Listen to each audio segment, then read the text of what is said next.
Hey guys, what's up?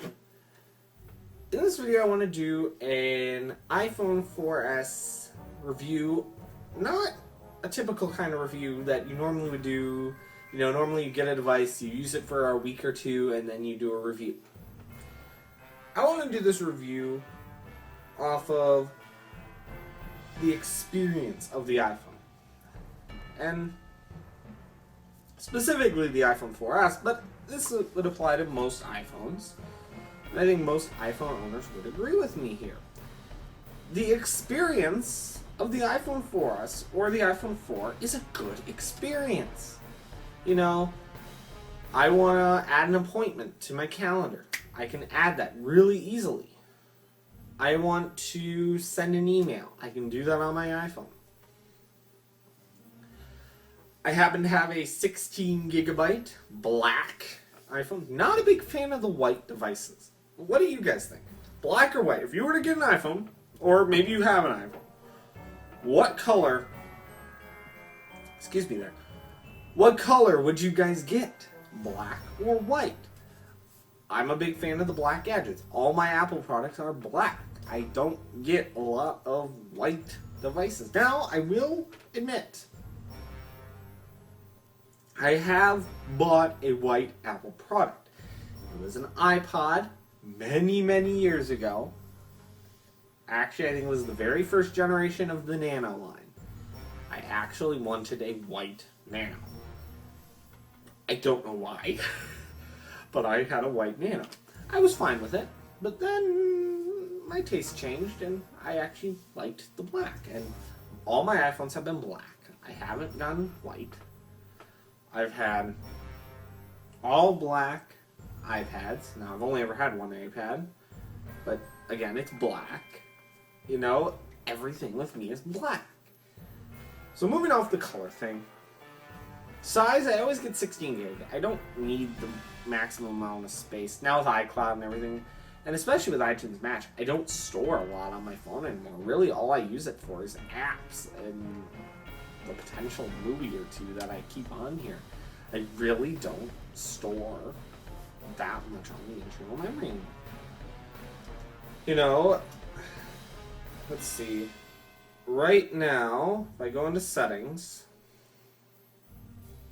and I go into general and about, currently I am using,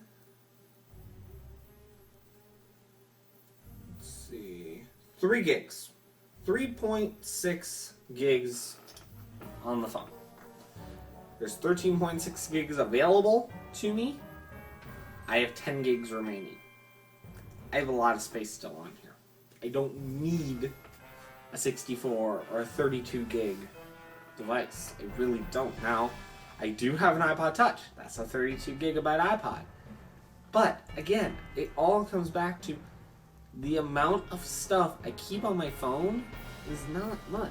It might seem like a lot, but I pare down the list and I make it smaller. I have Siri enabled on here.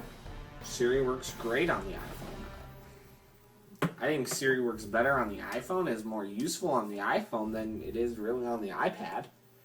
You know, I got the iPad 2 right close to the launch of the new iPad, or the 3rd generation iPad. And I haven't seen a need to upgrade. I'm perfectly happy with my iPad 2. I do need to get my iPad fixed. If I haven't shown you that already, maybe I'll insert a picture. I accidentally dropped my iPad. Oops. And we'll be getting that fixed here fairly shortly. So, overall, the experience of the iPhone, and that's what I'm trying to get across here, guys. The experience is one of good experience. I'm not a big fan of Android, as many of you know. I don't need an Android device. I don't want an Android device. Actually, when my phone was eligible 2 years ago, I specifically said I want an iPhone. I don't want another device. It finally became available on Verizon. You all know the story. When it came available on Verizon, I freaked out. I really did. You know, a Verizon iPhone 4 was awesome. I loved it. You know, it was my first iPhone. It was a good experience. The drooling over the Retina display. all the features that I had heard about in this iPhone, I was experiencing for the first time. It was awesome. And then a year later, I upgraded to the 4S. Been perfectly happy with the 4S. I've had no problems with it. Yes, there's the iPhone 5 right now. I don't need to upgrade to it. I'll probably get the 6 next, or the 5S or the 6 next year, and be perfectly happy with that. You know, there's no need to upgrade every year. Now, yes, there are people out there that will do it. I'm not one of those people. I don't believe in spending $600 to upgrade my phone every single year. So, kind of in summarizing this whole thing, it's been a great experience. I love the iPhone. I love my iPhone. I can't say enough good things about the iPhone. You know, call me a fanboy, call me whatever you want. But I love my iPhone. I'm perfectly happy with my decision. I'm not gonna get Android, despite what anyone else says. I'm not getting Android. I don't like Android. I've used it. I think it's clunky.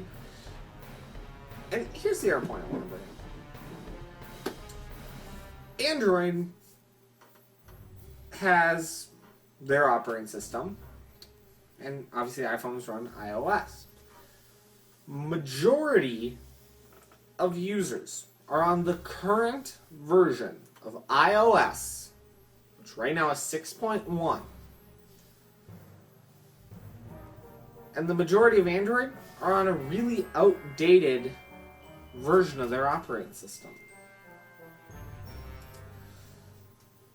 I find that very shocking, but let it show that Apple keeps down fragmentation. They want the majority of their users on the current version of their operating system. They don't want people running 6-year-old software on the new latest and greatest. They keep evolving the software, and they make it possible for more devices to upgrade. They don't just say, oh, here's the new software, it's only going to work on the iPhone 4S. Okay, no. What they do is they actually make it possible for iPhone 4, iPhone 4S, and the iPhone 3GS to run it.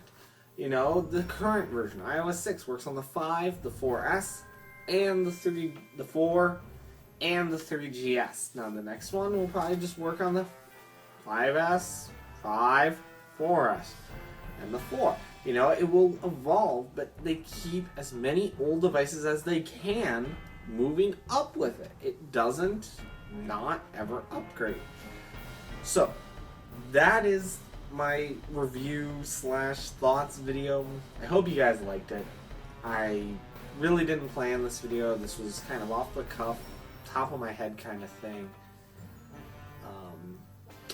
Yeah, that's really all I gotta say. I'm gonna go watch Harry Potter. Peace out.